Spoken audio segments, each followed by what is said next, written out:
Buenas tardes, compañeros. Vamos a proceder a exponer el tema procedimientos en soportes y agentes diversos. El catedrático del curso es el doctor José Antonio Jáuregui Montero. Los integrantes del grupo aquí los pueden observar. Para iniciar se debe de realizar la perenización en el lugar de los hechos, ¿no? Mediante la toma de fotografías del material o el elemento materia de prueba. En este caso es un cuchillo, ¿no?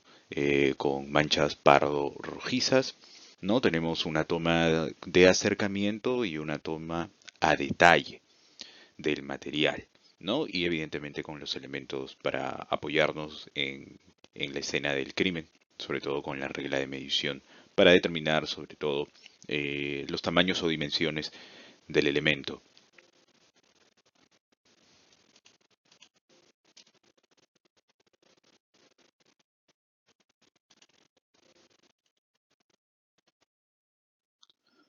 Posteriormente debemos de realizar el lacrado y el rotulado del elemento materia de prueba, ¿no? Se debe de guardar en una caja estéril y como ya todos conocemos esto debe estar debidamente rotulado, firmado y tiene que estar llenado todos los ítems, además de los sellos, las firmas y contrafirmas, para que no exista ningún tipo de problema posterior. En la cadena de custodia, ¿no? Cada una de las muestras obtenidas en la escena del hecho, en este caso eh, lo que nos corresponde es llenar, ¿no? Llenar cada muestra, en el caso debe estar acompañada de su correspondiente planilla de la cadena de custodia. Esta se debe completar y como ya le hemos comentado, tiene que estar firmada por cada uno de los actores que van a intervenir en las diferentes etapas, desde la recolección hasta la recepción de la muestra en el almacén o en el laboratorio. Eh, Vemos aquí los formatos, ¿no? Ya están rotulados, previamente llenados, ¿no? Con las firmas, con las fechas, ítems totalmente llenados. Y vemos también el formato A7, que es al momento de la recepción. Durante la recepción del material, se debe de revisar el lacrado y el rotulado. Tienen que estar las firmas llenas o en todo caso con los sellos correspondientes. El rótulo tiene que estar totalmente intacto, además del lacrado, ¿no? Que lo correspondiente y lo más idóneo sería que esté envuelto con cinta adhesiva transparente. En la recepción vamos a revisar de que tengan las firmas de la cadena de custodia en los formatos ya anteriormente descritos. Al realizar el deslacrado y la revisión del material, lo más importante es al momento de extraer, ¿no? Se tiene que extraer cuidadosamente de la caja el material que se ha obtenido en el lugar de los hechos, para evitar cualquier tipo de contaminación de la prueba. Si en todo caso no se pudiera obtener mediante una caja, si es en un sobre, al momento de abrirlo, se debe de cuidar al momento de abrir, evitar lesionar o cortar la parte donde están los rótulos y las firmas, para evitar sobre todo el daño de las mismas. En el análisis de la primera muestra, vamos a hacer la revisión y la identificación. En este caso es un cuchillo marca Tramontina, totalmente y completamente de acero, con un tamaño aproximadamente de 33.9 centímetros, la cual presenta manchas pardo rojizas de 12.5 centímetros en la hoja anterior o también conocida como la hoja cortante del cuchillo. Para orientarnos un poco respecto a estas manchas pardo rojizas, vamos a realizar dos tipos de pruebas. La primera es la prueba con luz ultravioleta, la siguiente mediante el reactivo de Adler. Con la luz ultravioleta, ¿no? Vamos a iluminar al cuchillo, al elemento, y nos va a determinar y vamos a observar unas manchas luminiscentes. Las manchas luminiscentes probablemente podrían ser manchas de sangre, posiblemente. Y vamos a aplicar el reactivo de Adler, ¿no? Cogemos un hisopo, lo embebemos con el material del reactivo y lo aplicamos sobre las manchas pardo rojizas que se encuentran en el cuchillo, ¿no? El reactivo de Adler, ¿no? Se va a aplicar con el hisopo como ya le hemos permitido.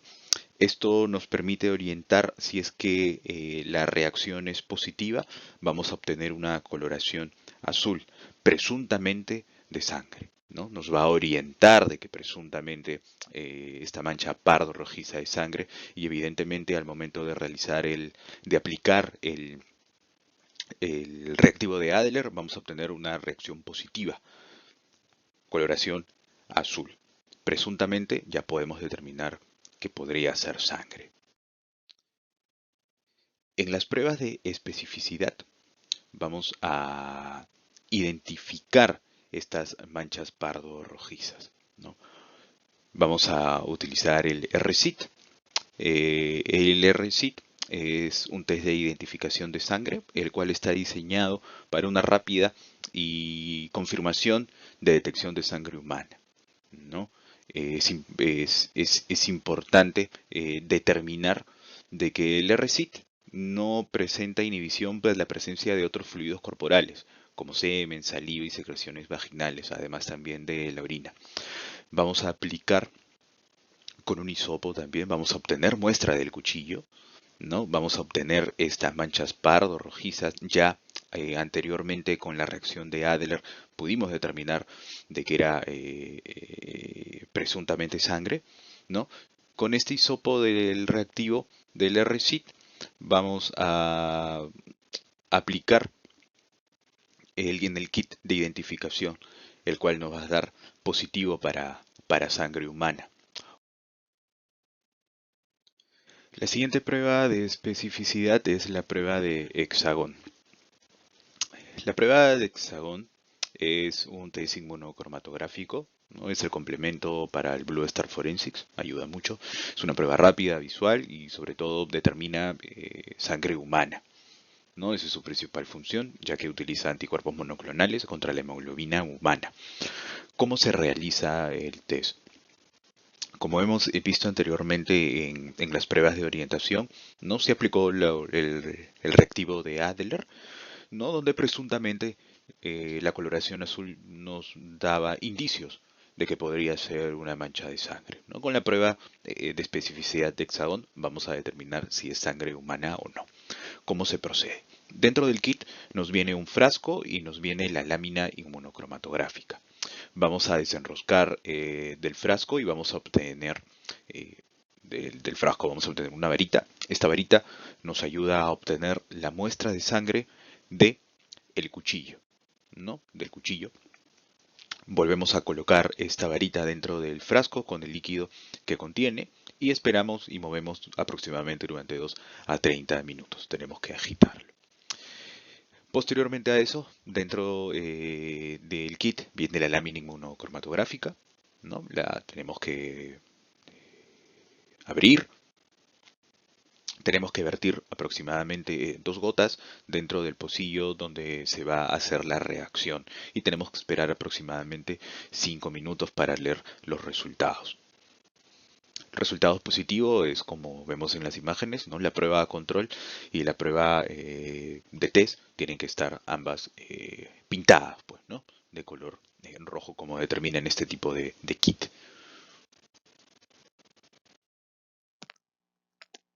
En esta diapositiva podemos observar una prueba de determinación sanguínea que vendría a ser o nos vendría a ayudar en la tipificación de las manchas de sangre mediante la determinación del grupo y el factor sanguíneo, ¿no? Esto nos va a ayudar a determinar tanto el sistema ABO, en donde podemos determinar el grupo sanguíneo en 4 grupos, ¿no? El grupo sanguíneo O, el A, B y el AB, así como el sistema RH, en donde nos va a ayudar a determinar si es que esta mancha de sangre pertenece al factor RH positivo o al RH negativo. En esta diapositiva podemos observar cómo es que se procede con este sistema, ¿no? Nosotros vamos a tener la muestra, las manchas de sangre en este caso, lo vamos a colocar en 3 grupos diferentes en una placa de vidrio rotulado. A cada uno de estos grupos se le va a añadir hemoclasificadores anti-A, anti-B y anti-D. Vamos a mezclar los hemoclasificadores con las manchas de sangre y lo que tenemos que ver entonces es la reacción que se va a producir, y de acuerdo a eso podremos determinar si es que pertenece al grupo sanguíneo, como les mencioné hace un momento, A, B, AB u O, y además si es que es RH positivo o RH negativo. Una vez que se comprueba entonces que la sangre pertenece a un ser humano, lo siguiente es identificar a esta persona, ¿no? En casos, por ejemplo, en donde ha habido alguna agresión y queremos identificar al agresor, entonces procedemos a realizar el estudio de ADN, pero para eso también es importante que nosotros tengamos identificado a un presunto agresor con el que podamos homologar el estudio que tenemos, o sea, de la muestra encontrada en el lugar de los hechos, y poder compararlo con si corresponde al presunto agresor, ¿no? Pasamos al segundo caso en donde se obtuvo esta muestra, la cual va a ser especificada en las diapositivas posteriores, previo al lacrado y el rotulado. Se realiza la perenización de la muestra en el lugar de los hechos, ¿no? Dicha muestra va a ser guardada en una bolsa de papel estéril, debidamente rotulado, firmado por las personas que participaron en la diligencia, y finalmente va a ser sellado con cinta adhesiva. Entonces, ¿qué muestra es la que se obtuvo en este caso? Se tiene una truza cuyo uso corresponde a una fémina. La truza es de color caramelo y se observan en ella manchas blanquecinas de aspecto acartonado, las cuales se encuentran en la parte interna o en la cara interna del tercio medio de la truza, ¿no? Las manchas que se observan en esta truza se presumen que sean manchas seminales, ¿no? Por lo tanto, como pruebas de orientación, se va a realizar la visión de manchas a través de lo que es la luz de Wood ultravioleta, ¿no? Que es una prueba de orientación bajo la acción de radiaciones ultravioletas que van a presentar una fluorescencia directa. Si bien esta prueba no es específica, constituye un recurso útil para localizar manchas sospechosas, ¿no? Debe ser utilizada para localizar posibles manchas seminales, pero no como una prueba de su presencia. Como pruebas de certeza tenemos a lo que es el antígeno prostático,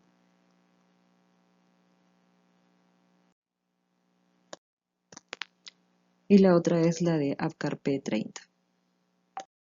También tenemos el RCID-Semen, pero el método más utilizado actualmente es la observación de los espermatozoides al microscopio, ¿no? Se pueden detectar estos espermatozoides móviles en líquido, por ejemplo, de lavado vaginal, hasta 24 horas después de alguna agresión sexual. E inmóviles se pueden encontrar, de acuerdo a la literatura, hasta 100 días después de ocurrido el hecho en manchas secas.